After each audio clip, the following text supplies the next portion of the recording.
Prime Minister, as I said, announced that National Cabinet today are working on a code of practice for commercial and residential landlords and tenants as coronavirus continues to impact. Now, we thought we might have a formal announcement today. It's clear we don't. There's a lot of detail that I want to talk to with my next guest. Dr Andrew Wilson is the Chief Economist for My Housing Market. He joins me now via Skype.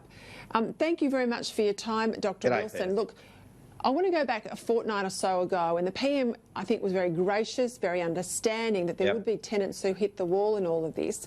I fear, however, that a lot of people are using it as an excuse not to pay their rent, which is causing ructions for landlords. And we have a similar issue in the commercial sector, albeit there are some businesses, some shops, some small players that are really going belly up, but the big commercial outfits in shopping centres and others aren't cutting them any slack. So it's a bit of a mixed bag. How do we get through this?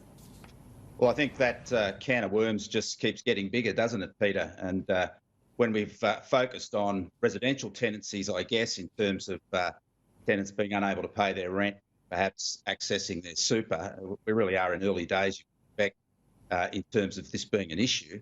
But of course, the bigger can of worms is the commercial property sector. And, good luck with trying to provide relief there.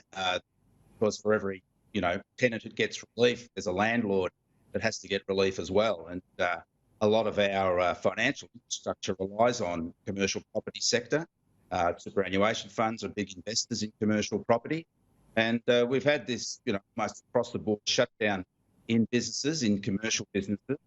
And that means, of course, that there's going to be difficulties in paying rent. And that means that the income from that rent to landlords is also going to be an issue. In terms of, financial outcomes. And, good luck with trying to manage this process. It's almost, a hopeless choice in a way that for every positive you can bring into the position, that there's another negative that pops up. And it's really just an issue of, trying to get back to work as quickly as possible. I think it's also a matter of good faith. I mean, I do think that the tossing out, be it commercial or residential, a tenant at this time means you're likely to have a vacant property. I don't think that there's the market necessarily that will mean you'll turn that property over quickly and get another tenant in next week. So let's all be very alive to that fact.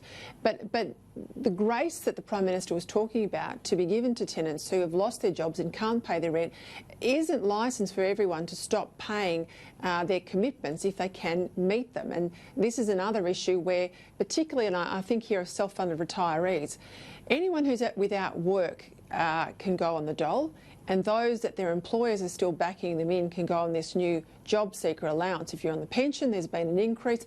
But if you're a self-funded retiree, you've already had a significant drop with all the RBA changes on rates for your investment profile. If you've got money in the bank, you've been hit by the share market. If you might have a modest flat and you live off that income, if the tenant doesn't pay the rent, you really are in the worst position of pretty much anyone in Australia.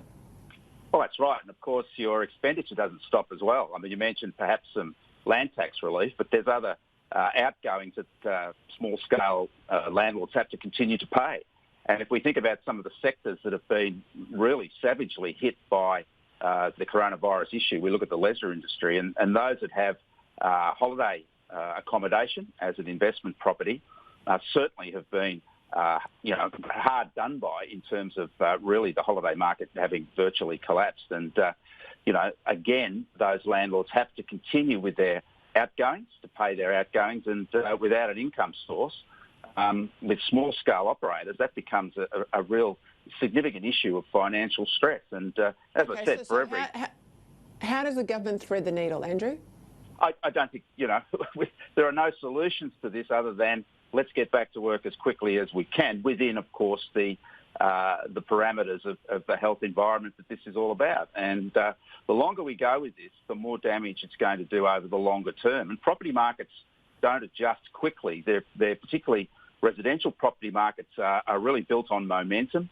And I think that, if we are faced with another 3 months in prospect of a shutdown, we're going to take, some time for residential property markets to bring themselves back up to almost a a reasonable environment, and that could be at least into next year. That is a salient reminder because, of course, for most Australians, pretty much every Australian, our biggest asset is Absolutely. our home.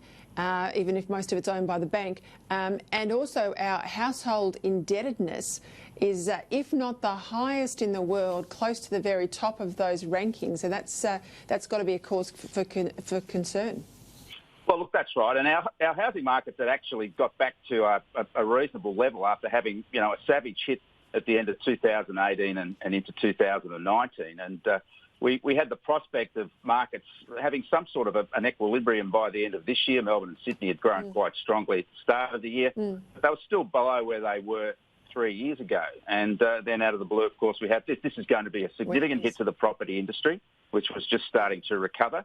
And of course, there are a lot of other issues if properties hit. There's also income through stamp duty and as we mentioned, land tax. It really works its way right through the system. I started at the top of the show saying that everything in the economy is connected to everything else. Yeah, absolutely. It's a truism, but it's a reality. Thank you very much for your time, Dr. Andrew Wilson.